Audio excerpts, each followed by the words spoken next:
نبی کریم صلی اللہ علیہ وسلم نے فرمایا انما الدنیا لاربعۃ نفر، یہ چار چیزیں میں آپ کو بتا رہا ہوں، وہ کیا ہے؟ فرمایا دنیا میں 4 طرح کے لوگ رہتے ہیں۔ پاک نبی نے فرمایا عبد رزقہ اللہ مالا وعلما، فرمایا فہو یتقی فیہ ربہ ویصل رحمہ ویعمل للہ فیہ بحقہ فہذا بافضل المنازل۔ نبی کریم صلی اللہ علیہ وسلم نے ارشاد فرمایا ایک ایسا آدمی جس کو اللہ نے مال بھی دیا، علم بھی دیا، ایک قسم جس کو مال بھی دیا اور علم بھی دیا اللہ رب العزت نے، اور وہ کرتا کیا ہے؟ وہ تقوی اختیار کرتا ہے۔ وَهُوَ يَتَّقِ فِيهِ رَبَّهُ، وہ علم کے معاملے میں اور مال کے خرچ کے معاملے میں، کہ اگر میں نے یہ مال کسی غلط جگہ پہ خرچ کر دیا میرا رب میرے نال روس جائے گا۔ وہ مال اپنا کسی غلط جگہ پہ خرچ نہیں کرتا، ہمیشہ کسی اچھی جگہ پہ خرچ کرتا ہے۔ علم، اپنے علم کو آگے پہنچانے میں وہ اللہ سے ڈرتا ہے، میں کوئی غلط بات نہ کہہ دوں۔ اس جگہ پہ بیٹھ کے میں نے اگر کوئی غلط بات کہہ دی اور کسی نے وہ اپنے ذہن میں بٹھا لی تو وہ تو جائے گا ہی جائے گا، میں بھی اس کے ساتھ پہلے جہنم میں جاؤں گا۔ تو ایسا شخص جو علم کی ترویج میں، اس کی اشاعت میں اپنے آپ کو آگے رکھ لے، اللہ سے نہ ڈرے، تو فرمایا وہ شخص ایسا ہے کہ علم کی تقسیم میں، علم کی گفتگو کرنے میں، مال کے خرچ میں اللہ سے ڈرتا ہے، اور یصل رحمہ، اپنے قریبی رشتہ دار پر خرچ کرتا ہے۔ میرے پاک نبی نے فرمایا وَيَعْمَلُ لِلَّهِ، اور ہر وہ کام جو بھی کرے، دین اپنا دنیا کا کرے یا اپنے علم کے ساتھ کرے، وہ اللہ کے لیے کرتا ہے۔ کس کے لیے کرتا ہے؟ اللہ کے لیے کرتا ہے۔ فرمایا کہ اس نے اس کا حق ادا کر دیا، فَهَذَا بِأَفْضَلِ الْمَنَازِلِ، میرے پاک نبی نے فرمایا سب تو اونچی منزل تے بہن والا آئی بندہ، سب سے اونچی منزل پہ بیٹھنے والا یہ ہے جس کے پاس مال بھی تھا، جس کے پاس علم بھی تھا، اس نے مال کو خرچ کرنے میں بھی اللہ سے ڈرا، علم کو تقسیم کرنے میں بھی اور اس پر گفتگو کرنے میں بھی اللہ سے ڈرا۔ میرے پاک نبی نے فرمایا افضل ہے باقیاں لوگاں نالوں۔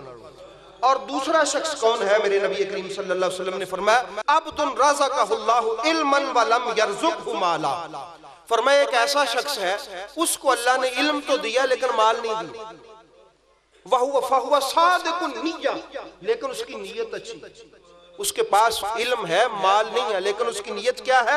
اچھی ہے۔ یقول لو ان لی مالا لعملت بعملی فلان فاجرہ مسلم، پاک نبی نے فرمایا اب وہ سوچتا ہے جے میرے کو پیسے ہوندے تو میں بھی مسجد نو دیندا، جے میں ایس بھائی نے دیتے، میرے پاس پیسے ہوتے تو میں بھی کوئی مدرسہ بناتا جس طرح اس نے بنایا، میرے کو ہوندے تو میں بھی کسی دی تھی بوئے تو اٹھاؤں جے میں انہیں اٹھائی، میرے پاس ہوتے تو میں بھی کسی پر خرچ کرتا کسی نیک کام میں جس طرح اس نے کیا ہے۔ میرے پاک نبی نے فرمایا جس کے پاس وہ علم اور مال دونوں تھے نا، اس کی نیت کی وجہ سے اس کو بھی وہی اجر ملے گا جو پہلے شخص کو عطا کیا گیا۔ اس کے پاس اگرچہ مال نہیں تھا لیکن جب قیامت والے دن اس کا نامہ اعمال کھلے گا تو یہ دنگ رہ جائے گا، حیران رہ جائے گا کہ اس کے نامہ اعمال میں مسجد بنانے کا ثواب بھی ہوگا، مدرسہ بنانے کا ثواب بھی ہوگا، یتیموں کی خدمت کرنے کا ثواب بھی ہوگا، کروڑوں خرچ کرنے کا ثواب بھی ہوگا۔ یہ اللہ سے پوچھے گا مولا آت میں نے تو دیتے ہی نہیں سی، انہاں دا ثواب میرے کو کتوں آ گیا؟ اللہ نے فرمایا تو سوچتا تو رہا، جے میرے کو ہوندا تو میں بھی کردا، تو سوچیا میں کر دیتا۔ چنگی نیت دا اے فائدہ جے، فرمایا یہ اچھی نیت کا فائدہ یہ ہے کہ اس کے پاس مال نہیں تھا لیکن علم تو تھا نا چنگی ماڑی شے کا، ماڑے چنگے نو تے پچھاڑدا سی نا، ہو یہ تو تمیز تھی اس کے پاس۔ فرمایا جس کے پاس یہ آ گیا اور اس کی نیت اچھی ہو گئی، قیامت والے دن جتنا وہ علم اور مال خرچ کرنے والے کا مرتبہ ہے ایدہ بھی وہ نہیں مرتبہ ہے۔ یہ ہے میرے پاک نبی نے فرمایا۔ اب دوسرے دو لوگ فرمایا اس کے بعد فرمایا عبد رزقہ اللہ مالا ولم یرزقہ علما، اب تیسرا ایک شخص ہے جس کے پاس مال تو ہے لیکن علم نہیں، تمیز نہیں ہے اس کو، چنگے ماڑے کی، مندے چنگے دی پرکھ نہیں ہے اس کے پاس، علم نہیں دیا اس کو اللہ نے.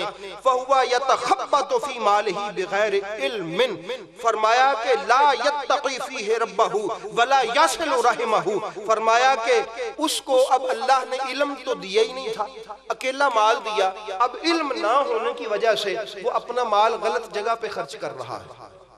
کس جگہ پہ خرچ کر رہا ہے؟ غلط جگہ پہ. اللہ سے ڈرتا بھی نہیں ہے، اللہ کا حق بھی ادا نہیں کرتا، کسی اپنے غریب رشتہ دار کو اس نے پوچھا بھی نہیں ہے. میرے پاک نبی نے فرمایا فَحَاذَا بِأَخْبَثِ الْمَنَازِلِ، سب سے خبیث ترین جگہ پہ یہ شخص کھڑا. اخبث، سب سے خبیث ترین جگہ پہ یہ شخص کھڑا ہے کہ اس کے پاس علم نہیں تھا، مال تھا، علم نہیں تھا. گل سمجھ آگئی؟ مال ہے سے علم، ماڑے چنگے دی تمیز پرکھ ہے.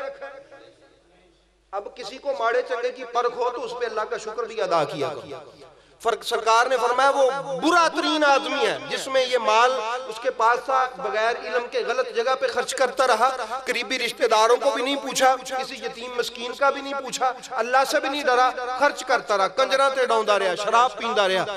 ویاہ آ گیا کسی نیانے دا، کنجریاں نچا لیاں، ادھروں ادھروں چھڈ لے، تو یہ ہو گیا. فرمایا یہ خبیث ترین منزل پہ کھڑا ہے، یہ اللہ کا محبوب کہہ رہا ہے.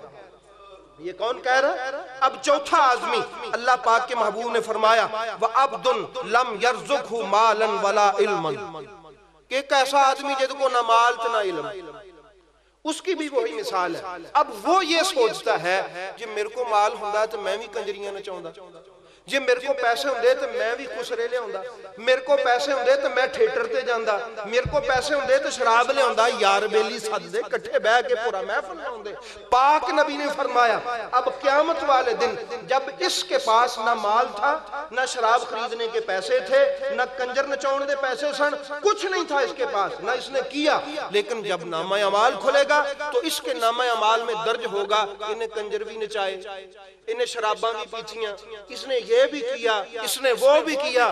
یا اللہ یہ تو میں نے کیا ہی نہیں. فرمایا ساری زندگی تیری اسی تمنا میں گزری، میں نے تجھے ویسا ہی بنا دیا جس کو تو آئیڈیل سمجھتا تھا، جس کو تو اپنے ذہن میں نمونہ بناتا تھا. فرمایا اب وہ جہاں جائے گا تو بھی وہاں ہی جائے گا.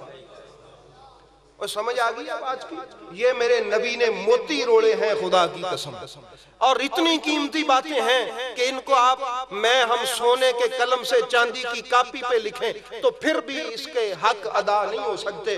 اور بہت ساری باتیں تھی، لیکن چونکہ آج کل دن چھوٹے ہیں میں یہاں پر ہی یہ بات بس کرتا ہوں کہ نبی کریم صلی اللہ علیہ وآلہ وسلم نے یہی ارشاد فرمایا آخر میں کہ وہ شخص دنیا کا خوش بخت شخص ہے کہ جس کو چار چیزیں ملیں. وہ کون سی؟ لسان ذاکر، اللہ دا ذکر کرنے والی زبان.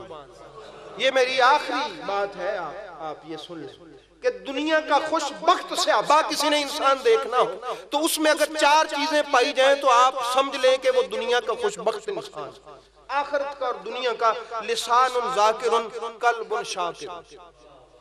وہ دی ذکر اللہ دا زبان دی اللہ دا ذکر کر دی ہوئے. نمبر 2 اس کا دل اللہ کا شکر کرتا ہو. اور نمبر 3 بدن علی البلاء شاکر، مصیبتوں پر وہ اللہ کا شکر ادا کرنے والا. پاک نبی نے فرمایا قیامت والے دن جن پر مصیبتیں اور بڑائیں آئی بڑائیں، جب ان کو اجر دیا جائے گا تو وہ لوگ جو دنیا میں سوکھے رہے، آسانی سے جن کی زندگی رہی، وہ کہیں گے اس روز یا اللہ کاش دنیا جو سانو کینچیاں نہ کٹ کٹ کے ٹکڑے کر دیتا گیا ہوگا، اتنی مصیبتیں ہم پہ نازل ہوتی کہ ہمارے ٹکڑے ہو جاتے. آج ہمیں بھی تو یہ اجر دیتا جو ان کو دے رہا ہے جن پر دنیا میں مصیبتیں آئی. تو اس لیے جو ان مصیبتوں پر بلاؤں پر جو نازل ہوتی ہیں شکر ادا کرتا ہے اس کے باوجود بھی وہ خوش بخت ہے. اور آخری فرمائے زوجتہ لا تبتغی خونا فی نفسہا ولا فی مالہ، نیک بیوی کون؟ جو اس کی غیر موجودگی میں عزت کی بھی حفاظت کرے اور اس کے مال کی بھی حفاظت کرے. جو اس کے بستر کی بھی حفاظت کرے اور اس کے مال کی بھی حفاظت کرے۔ یہ چار چیزیں جس شخص کو مل جائیں وہ دنیا اور آخرت کا خوش نصیب شخص ہوتا ہے۔ یہ باتیں یاد رکھیں، یہ ذہن میں رکھیں کہ آپ نے ان باتوں پر ہم نے عمل کرنا اور اللہ کا شکر کرنا ہے۔